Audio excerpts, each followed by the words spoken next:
Hey, it's me, Rose La Fabiloca, and we are going to take down white supremacy, one pendejo at a time. This is the Ya Tu Sabe podcast.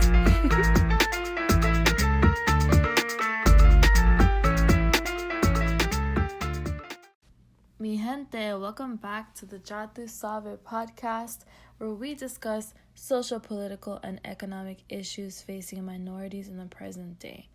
As always, if you are streaming via the Apple Podcast app, don't forget to rate this podcast and feel free to add a comment on how you feel about it thus far. If you're on YouTube, please subscribe and share if you care as we take down white supremacy one pendejo at a time. So first off, thank you all for joining me back here for episode 17, where we will be discussing the police, what defunding it means, some road bumps with defunding, and my proposal on how I believe we can best approach a new age of policing as we know it. So let me begin by setting a realistic expectation of this episode. You guys know I love doing lists, so here we go. Number 1. I bear zero influence as an individual on my proposal regarding what it is we should do with our police force.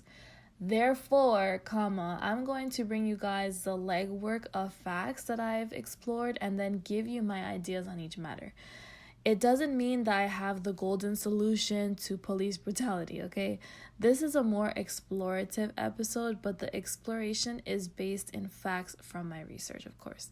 Number 2, outside of extended family members and friends working in the police force, and even then it's like a handful of friends, I don't have any personal ties to the police force, so this is not a PSA on behalf of them or meant to water down any sort of progressive social work everyone is doing on their individual platforms to call out the injustices in the policing community.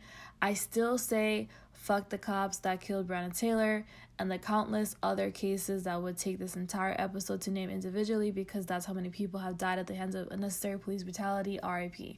Number 3, conversely, this is not meant to discredit the work of the police officers that I know and the police officers that I don't that are great. There are a lot of great, amazing, hardworking, and ethical police officers, especially the ones of color who entered the police force in order to make that difference. It's not an attack on individuals, like individual police officers, but rather a brainstorm of better ideas for the collective of y'all. Evolution is how humanity and creature kind gets better as a whole. Humankind is able to tackle issues facing its own species with its own brain power. We are the smartest mammals on this planet, and where other animals maybe physically evolve or evolve, mentally a little bit to survive, we mentally evolve to survive and thrive. So I think it's important that we allow people to explore ideas on how policing and other systems in this country can be done in a better way without jumping down their throats and getting nasty, okay? So I don't need y'all adding me in the comments with no Blue Lives Matter shit, okay? We don't need to be getting offended every time our profession is highlighted for its issues. Every profession has its issues and its flaws. And while policing is what is trending on social media during the pandemic, this podcast is going to address basically every single profession and industry that exists. Don't worry, this episode's about police, but there's going to be plenty of other episodes. So we are going to discuss a little bit about defunding the police in the United States and clear up what it means to defund the police, because a lot of people seem to be confused about what it means. Then we're going to talk about some road bumps in defunding that I feel like a lot of people are not taking into consideration with their proposals. After that, I'm going to lightly explain to you guys why police continue to get off, and I will close out with my proposal on all of what we covered. Now, in regards to defunding the police, I hear and read a lot of comments of, well, what are you idiots going to do when someone robs your house? And it's like, bro, If someone robs your house, you call the police just to file the police report probably. They already robbed your house. And if they're in the process of robbing your house, it's going to take time for the police to even get to your house anyway. Even if they rush over with a huge sense of urgency. Like, what are we even talking about here? It's more helpful for you as a civilian to take preventative measures in case someone robbed your house one day, like getting a gun on the extreme side, learning how to shoot that said gun, or if you are chicken shit like me, you can get a fucking doorbell camera so you can tell shady people to go away and that you already called the police in hopes that they will be like fucking Swiper and Dora the Explorer and be like, oh man, and fuck off, okay? But defunding the police simply means taking the budget they currently have and redirecting funding away from the police department and into other government agencies that are funded by the local municipality. It doesn't mean to remove law enforcement altogether. It doesn't mean to cancel the police. Let me make this abundantly clear. We will always need a law enforcement presence, okay? Whether we call it police or something else in the future, laws are intended to keep human beings from total anarchy and chaos. That is why they're supposed to be in existence for. And there is definitely something to be said for the fact that some counties do that job a lot better than others in this country. So really, the goal of defunding the police is in highlighting fiscal responsibility. And for my young listeners, fiscal responsibility is a term used to imply that the government focuses on having the appropriate level of government spending and tax in order to maintain sustainable public finances, okay? Because obviously all of us pay into, in one form or the other, into these tax pools in order to have it funding schools and all that kind of stuff. So it is meant to ensure that the money being spent in this area is being spent at the best rate for economic growth. So you can look up tons of studies that have been done to justify defunding the police, but what I'd really like to focus on is what comes afterward, right? Because law enforcement is a huge system, and it doesn't just include police officers. Let's really seriously picture what this country would look like if we were to take what's happened to all these victims of police brutality and actually use that to make a change in our system by defunding the police. Because let's be clear, in the context of police, whether it's bullying, abuse of power, racial profiling, things have to change. There is certainly a culture built into the police force that a lot of people who don't have family or close friends in it don't know about. All they see is the abuse of power side of it, not necessarily why abuse of power has become so easy and normalized, okay? So let's actually dive deeply into this in as much of a non-biased way as I can possibly muster. All right, so let's say that we defund the police, an action that is being highly requested by the general public right now. Let's first think in terms of the government and its system, because the police force belongs to the government and not the people. In budget cutting that will take place within the police in order to defund it, there are two things they will not cut. They simply won't, because this is how the government sets up all of its agencies. As is age-old practices when it comes to arms protection of the American people, whether it's overseas or at home, and that is personnel and equipment. Okay? Those are two things that they will not cut. Personnel and equipment. AKA, they're not getting rid of people and their pensions, and they're not getting rid of their equipment/weaponry. Mind you, what's been brought to my attention recently is that a lot of police units are using outdated hand-me-downs that the military has so graciously given them. So they're not even using, the state-of-the-art shit necessarily. which says something. But that's why, because it says something that they already have a budget that's of hand-me-downs. So if they're not going to budget cut from people and equipment, where is the system going to cut? That is a great question. They are going to cut from the cost of the many programs police departments provide that are outside of the day-to-day law enforcement. That includes things like cadet and explorer programs, which aid to bring together young people and police in the community, in service events, and personal development. Now, angry people's first reaction to what I just said might be some shit like, fuck them kids, fuck those programs, they're not doing anything if people are still dying. Listen, this is going to be hard medicine to swallow when you're upset. I'm upset too, but you guys have to be able to balance your fucking thought processes. Here's the real tea. These kinds of social community service programs that police do in addition to their 12-hour workday, not only are things that many of them got into the profession for, but it helps them bring something meaningful to their jobs. And conversely, programs like the Explorer program help to strengthen personal values and aid in character development for our kids. They build self-worth and self-confidence. It teaches them leadership skills.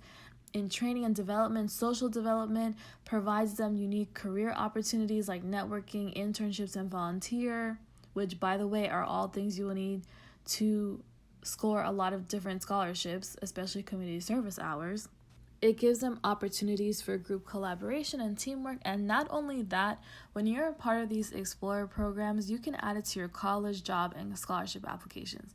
The Explorer program itself even has scholarships available exclusively to their explorers. And if you're a minority, especially one who was raised in an urban neighborhood, you know how important these kinds of programs are in order for there to be resources a kid can tap into in order to build a future out of poverty. Look at people like LeBron James, who built an entire fucking school. There are so many athletes who are part of programs like the Boys and Girls Club and who have returned to their hometowns after they've become successful in order to keep these kinds of programs available and open to the kids in their neighborhood, because they understand now with financial literacy how important it is to give back when you become part of the 1%. Not only all of that, but let me give you guys a more personal example, because people need things to relate to them to get them, okay? Since I'm sure most of you have at least been to a high school before or have at least seen one on television, these programs are the education equivalent of drama club, yearbook, student government, and after-school sports. Do you know how important it is for a lot of kids' survival to be a part of these after-school programs? And you know who makes these after-school programs? The fucking teachers, the faculty and staff of those schools. The staff who, after their 8-hour work day of being on their feet, throats dry as fuck from lecturing all day, eating while grading papers during their lunch, and taking time away from their own badass kids to teach your badass kids, are putting on these programs after school so that your badass kids, the youth that will become tomorrow's police, teachers, presidents, engineers, actresses, etc., bombs, can have an outlet that can even garner a lot of them scholarships to enable them to pursue higher education or trade schooling if that's something they decide they want to do. And a lot of teachers are even sponsors of these after-school programs, which many times is money coming out of their own personal pockets in order to give a place for your badass kids to build those skills that are so desperately needed in our current workforce today. You see, what we cut today will have an absolute impact on tomorrow. Here's another personal example to dig deeper. So I entered high school in 2008 during the recession. Nearly half of the staff that was present when I started on the first day of school were let go halfway through the school year. I made a bunch of friends, found my social footing, just for a lot of my friends to end up having to move away or to another school because they had to move because their parents' homes got foreclosed. Our schedules changed multiple times as guidance counselors rushed to shove up like fucking 40 kids in each classroom because they were down on teachers. And when that happens for a lot of high schools, Classes like shop class were cut from the budget because it just wasn't deemed as necessary as something like English and math. So for those boys who attended high school during those years of the recession, they didn't get that basic level introduction to being handy around the home and are now the same men trying to YouTube how to do these things because they were never taught by their parents or in school in shop class, but are adults now that realize how expensive it is to hire someone to do something as simple as change a tire or change a light fixture. And they suffered for that, and they had to deal with the repercussions of that by adapting and utilizing YouTube now for the mentorship that they never got, that their parents in the 50s, 60s, 70s, and 80s all got. So we need to not be allowing for the cutting of these expenses, okay, to take place by applying pressure to have them defunded, because you're not cutting from the police, you are cutting from our youth. And I know that there's going to be a lot of ignorant responses of, well, what even are these programs? I don't never hear about them. Well, actually, that is part of my proposal, so we'll revisit that point later. The other issue with defunding police is in the fact that if you are cutting the social programs and only having policing, then in inner city areas over time, the communities that value these programs, who are also the most vulnerable to police brutality, are going to be the ones to suffer and get the short end of the stick. But over time, talking like 10, 20 years, when we replace today's youth with that future time period's youth, that future time period's youth will be grappling with the effects of the decision today to defund the police. And by that, I mean they will grow up in an era where the demographics of the future American police that we want to see will not be representative of the public that the police are policing every day. Because at that point, we will only see police officers present in situations of enforcement, rather than in other areas like these programs where they do not require firearms, tasers, and armored vehicles. Those are programs where all a police officer needs is his own humanity and commitment to public service. And I don't see a lot of people of color wanting to be a part of the policing community if it's made to where they are cut off from making the meaningful connections with the communities they regulate over. That's why a lot of people of color become police officers, because they know that these programs exist that they can get involved in and be a part of that difference, to show kids that you can be a Black police officer, you can be a Hispanic police officer, you can be a Hispanic woman police officer.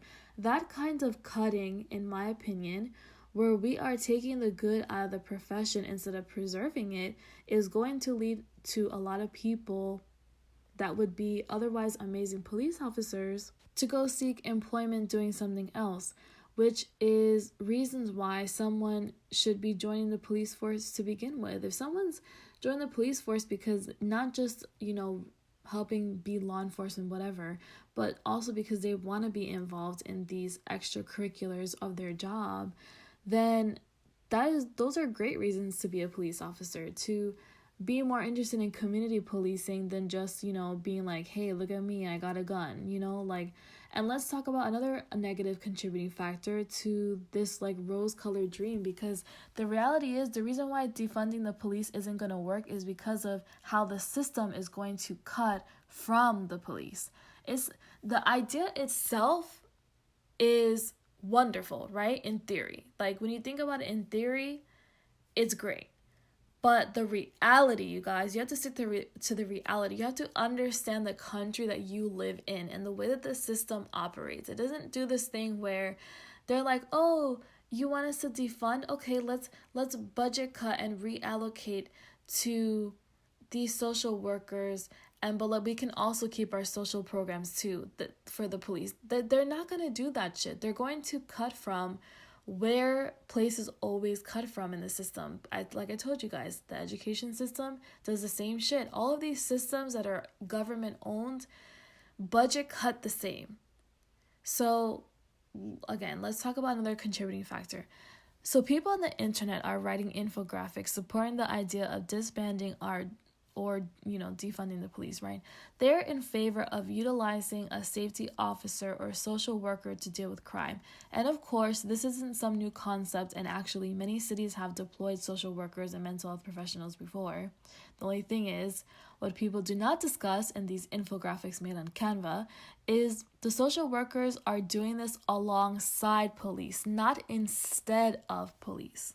Because the dangerous nature of many calls requires police presence at these calls.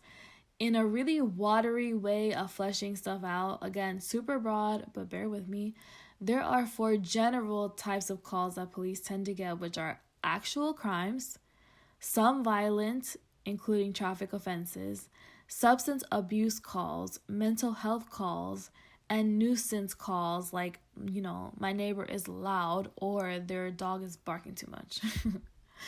If you were to eradicate the police altogether nationwide, nobody would be responding to those first 2 categories of calls. And for the other ones, I think it's safe to say that mental health counselors didn't get into that area of work to be dispatched in the middle of the night and brought into dangerous situations, okay? So let's orbit around the objective here. How can we change the police force entirely to where it will effectively cut away from the cancer that has spread for decades and threatened the lives of so many Black and brown people? Because we still need the concept of law enforcement so we don't have entire anarchy like what is going on in other countries. But we also need to eradicate the evil that is within the system. So here is my solution, okay? Flush the IV. Bitch, what? Yeah. Hear me out. In medicine, when they flush the IV, they do what's called a saline flush. And a saline flush is basically a method they use to clear the IV lines of any medication or liquids to keep the tubes of the IV and the entry area clean and sterile. It's super fucking important, okay? So listen, this is a concept or a metaphor, whatever you call it, I'm giving to you guys about our law enforcement system right now. When we are administering something into society that is supposed to be helpful and meant to keep us alive and healthy, like IV fluid, we have to make sure we are making a concerted effort to flush out the bad stuff, okay? And the problem with a lot of people, and why we see so many laws and toxic normalizations of certain racist and xenophobic behaviors, is because we have left the job of lawmaking and law enforcement in the hands of lawmakers, lobbyists, millionaires, and politicians, okay? This is the cold, hard truth. We have allowed, instead of flushing out the bad and keeping a sterile standard of our people in power, we have allowed them to pump medicine after medicine after medicine into us with no accountability within the system to prevent us from getting sick and intoxicated with that which is only going to keep us from getting up in order to get better. In order to get better, we have to flush out and sterilize our systems as they pertain to law and law enforcement, because the issues we have extend far beyond just Black people being shot point blank or having their necks kneeled on like fucking animals and all of that. Because for every Black man that doesn't get shot or suffocated by the police, he has an even greater risk of being thrown into a prison cell and having the key thrown away, okay? So we have an issue not only with law enforcement, but with the laws and the way they were written in the first place that not only make our laws and law enforcement predators of Black and brown people, but also keeps law enforcement officials from the gavel when they act out of code of conduct, okay? Here is an example that you might have heard of, which is a large way in which the system, a large example in which the system that I'm referring to is built a certain way. And the example is in qualified immunity, okay? Qualified immunity, for those who do not know what it means, is a legal doctrine that restricts U.S. citizens' ability to recover damages for civil rights violations by shielding the government officials from lawsuits and civil liability.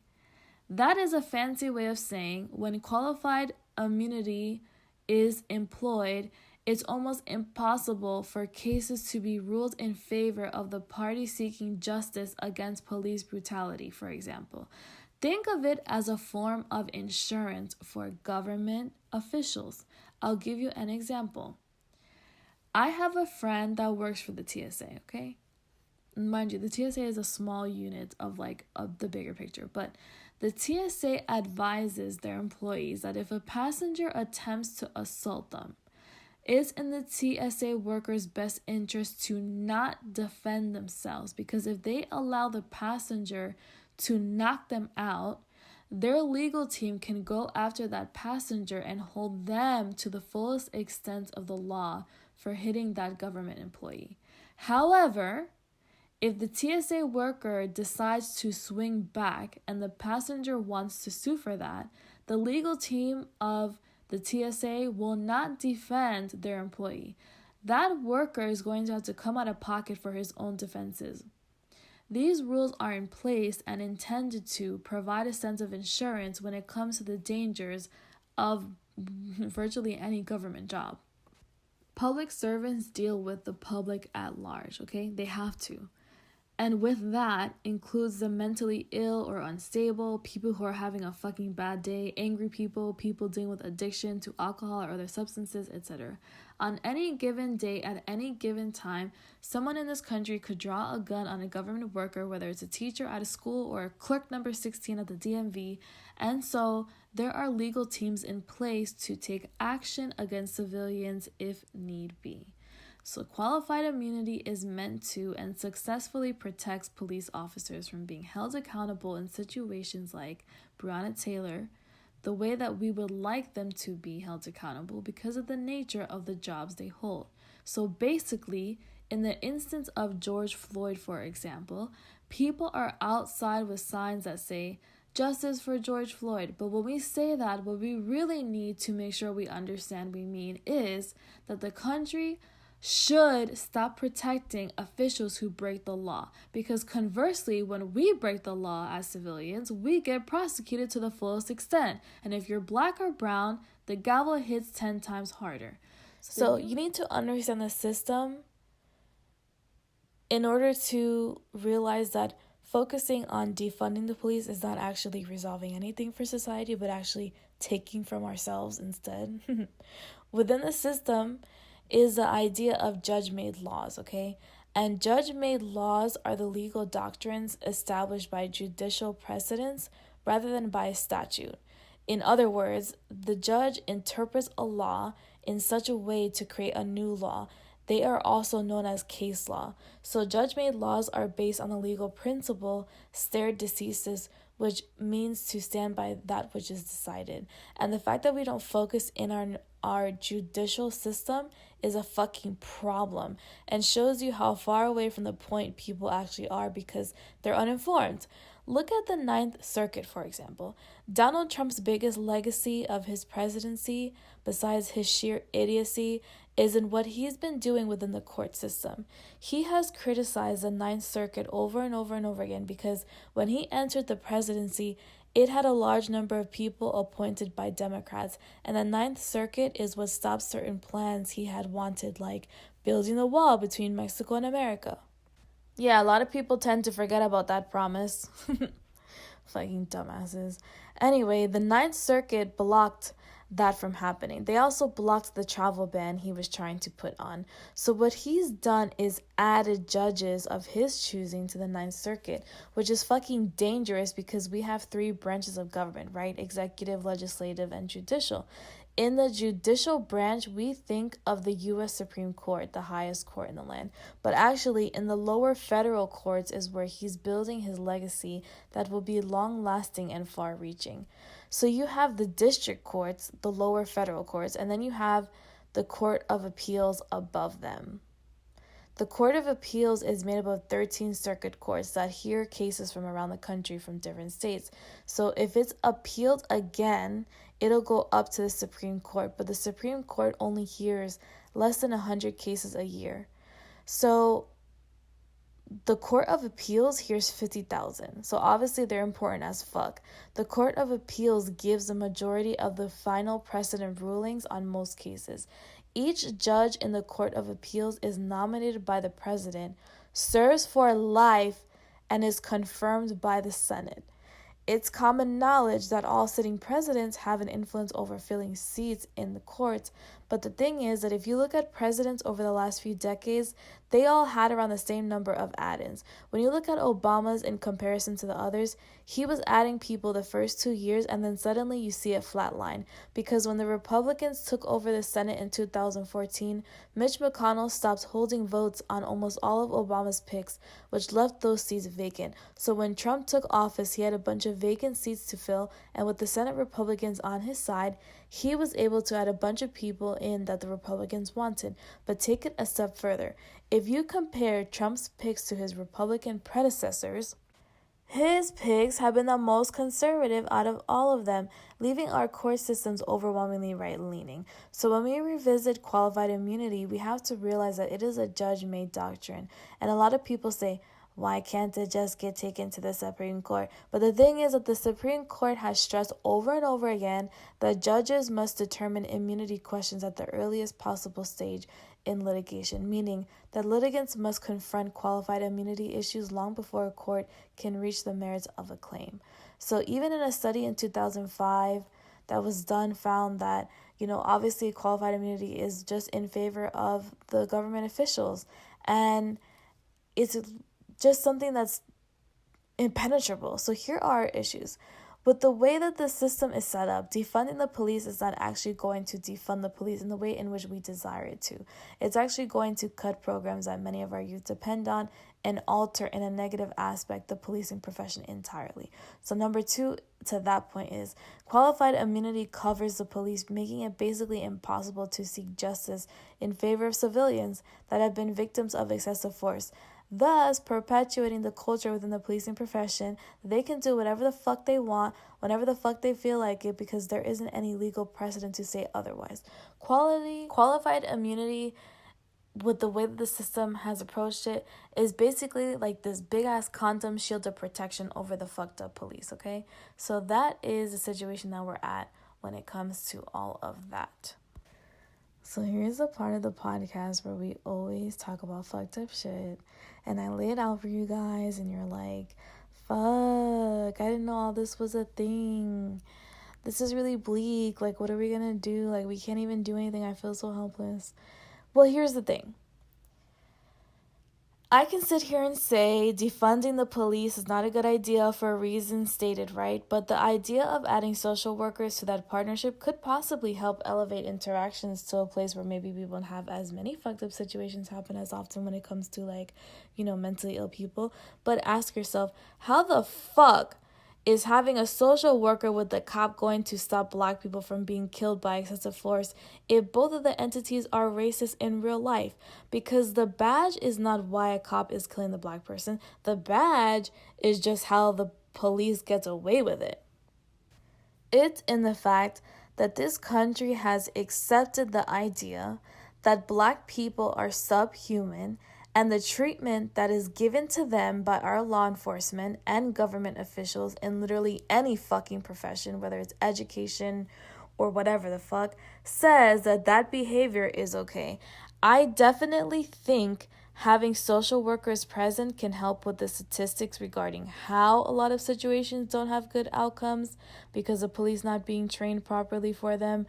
But the question is the system willing to create and fund that expense? Because in order to fund one thing, you need to cut somewhere else. That's just the way it works. So are we going to be able to have the programs for the police where they can outreach to the community and provide scholarships for kids and all that kind of shit, and also have social workers present for these situations to de-escalate them? Are we going to make a fucking fund for that shit? So we're probably not. Let's just be honest. Our government is cheap. They didn't even want to give us stimulus money, okay? But they wanted to take money from us for a wall, though, okay? Fucking assholes. So we have gotten to the climax of season 1, okay?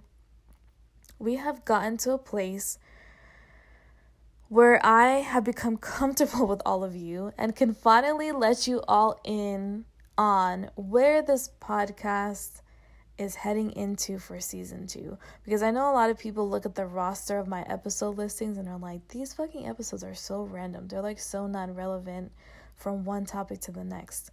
But the thing is that there's a method to my madness, you guys. And here's where we're going, okay? Season 1 has been about uncovering all these topics, right?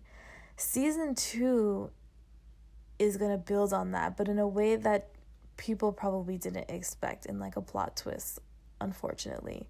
I think it should be obvious, but for some people, it's going to be a plot twist. Here is what I believe about our country and all of these issues. What all these issues have in common is one singular effort.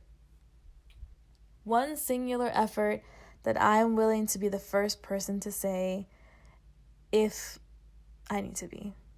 And that is, we need to break the system. Yeah, you heard me correctly. Trying to address the police in the way we want to, bless your souls, is a beautiful idea, but it's simply just not going to work. Trust me, as someone who is all up in these things, which is why you guys even listen to me in the first place, I'm telling you, defunding the police is a band-aid on a gunshot wound. It's a great attempt, but Black people are dead already and dying, okay? Here are 2 things that need to change, or nothing is going to change. Racism and the system. And the system is bred by racism, prejudice, confusion, lies, scandal, evil, xenophobia, and capitalism. Here's why the system needs to be broken. Once something is broken comes the opportunity to rebuild. We are in an era right now where people need to grow some fucking balls and admit that our system in all areas needs to be broken and rebuilt. Right now, we are in the broken phase. We are in a phase of brokenness and despair. And we have a lot of members in society trying their best to come up with solutions they think will help create a better future. But all of that, again, like I said, is sweet and all, but it doesn't actually address the problem. Creating legislation about defunding the police is morphine for a car accident victim. It's not going to stop the wreckage. All it's doing is masking the issue so that the victim can at least not bear all of the horrors of feeling every single cut, dent, and breakage. The policing profession can't be remodeled if we don't break the system in which it lives in. Because even the laws that these law enforcement people are enforcing are many times bullshit. Look at my episode on marijuana, and mind you, we haven't even touched on the fallacy of the war on drugs and how much bullshit all of that propaganda was. All of these issues are deeply rooted within the system, and the people at the very top of society use those laws and their loopholes in order to get their way. So what I'm proposing, and what I will expand upon, the how as we move forward in this podcast, is to actually break America. And it's actually possible to do this. And we need to start at the top with our fucking banking system and our government official system. But in order to do that, we have to actually overthrow the government in a sense of the phrase. Okay, I'm going to cover myself by saying overthrow the government in a sense of the phrase, because they're not just going to freely step down from their comfortable, well-paid positions. The Declaration of Independence says that we not only have the right, but we also have the duty to alter or abolish any government that does not secure our unalienable rights, including life, liberty, and the pursuit of happiness. The basis in which this country was founded was never reflective at all of the amount of people of color and immigrants that now live here. We were not consulted when this shit was made. You think they had Asians and black people and Hispanics and Middle Eastern people and Native Americans sitting in the room when they were like, let's write the Declaration of Independence? That's not how that shit went down. So we need to have a government that's reflective of the rights that are supposed to be ours. It was supposed to be a country driven by the people, and the government was in the passenger seat making shit happen. Okay, now it's the government driving the fucking car, and it's us in the passenger seat. Our rules, regulations, our entire power structure is oppressive and outdated. If we actually really want change, we have to move the right way, because after all, the reason why these fucked up people are in these positions of power is because of us. You want to know who the enemy is? The enemy is us. The enemy is among us. Think about it. Those corrupt cops, they're the person behind you at the grocery store, or the person sitting at table 16 at the same restaurant as you. The man in the presidency today, he's there because you decided to vote him in, or you decided to not vote at all. And this is where the complacency and the enemy of it all is among us and within us. Every time you normalize racist behavior, whether it's by family, friends, or significant others, every time you choose not to share pressing social issues like Breonna Taylor and George Floyd, every time you prioritize reading celebrity gossip over reading about what's going on in this fucking world, every time you choose candidates over party affiliation instead of competency and fairness, every time you stay complacent about stuff you, as number one out of the over 300 million people in our country, contribute to the overall culture that tells our government they can keep creating and passing fucked up shit that oppresses us because we are not going to do anything about it. I'm from New York, and you know what that shit is called? Bitch assness. Why are y'all so afraid to grow some balls and do something about this shit? That's why I really question how much is this a lifestyle that you guys are trying to incorporate, or is this just a fucking trend? I mean, either way, the reality is that we have to actually break the system as outlined in the Declaration of Independence in order to rebuild a society that's multicultural, diverse, inclusive, and doesn't allow or perpetuate a law enforcing unit to do whatever they want and get away with it. We need a society where it's not the haves and have-nots. We need a society where our government actually takes care of us. That way, we can take care of our country and each other. So my proposal is not to defund the police. It's not writing representatives about you not liking qualified immunity. It's about actually taking to your social circles and encouraging them to the idea of breaking the system that is no longer serving us. And I told you guys early on that this is not something that's going to happen overnight. It might not even happen in my lifetime, but the work starts today. In the meantime, unfortunately, this world is going to continue to operate off of white supremacy because the people who are at the very top running shit are white supremacists. Until we can break the system and rebuild it into something that starves out that behavior, we will not see a change. And that's just the cold hard truth. I'm not saying that whatever you are trying to do now isn't something to be proud of or that you should stop doing it. But until you guys get serious about breaking the system, change is going to be at a standstill. And even the little minimal amount of work that you can do, people are not doing. Like, I see a lot of you sharing shit on your little lukewarm posts about Black Lives Matter and all this shit. But then in actual life, in real life, you guys are associating with white supremacists. You're associating with people who are oppressive in nature. You're associating with people who justify the bullshit, the bullshittery that be going on in this country. And it's like, you know what? Save your fucking infographic. Don't share shit that you don't believe in, please. Because all you're doing is perverting a effort on a community's part to be seen and heard in order to save their fucking lives, okay? So if you're not actually going to be down with the cause, just stop. Stop this performative ally shit that you guys do where you're just sharing stuff, but then in real life you're like, well, I can't check that person because they're my dad. I can't check that person because they're my coworker. I can't check that person because they're my brother or something. If that person's a fucking racist, they're contributing to the culture, and you normalizing that shit is actually something that you don't realize. If all of us do that, if all of us normalize racism and prejudice and xenophobia and capitalism and all that shit, if we all normalize it, then as a culture, as a general national culture, we make it okay. So when the government puts laws in place that perpetuate those things, they're not thinking anything of it because they're like, well, this is okay for everybody. Like, we're doing this and people are going to vote on it because they're like, it's okay, it's accepted, it's cool, it's fine. They'll defend it. There's always going to be people who will defend what we're doing.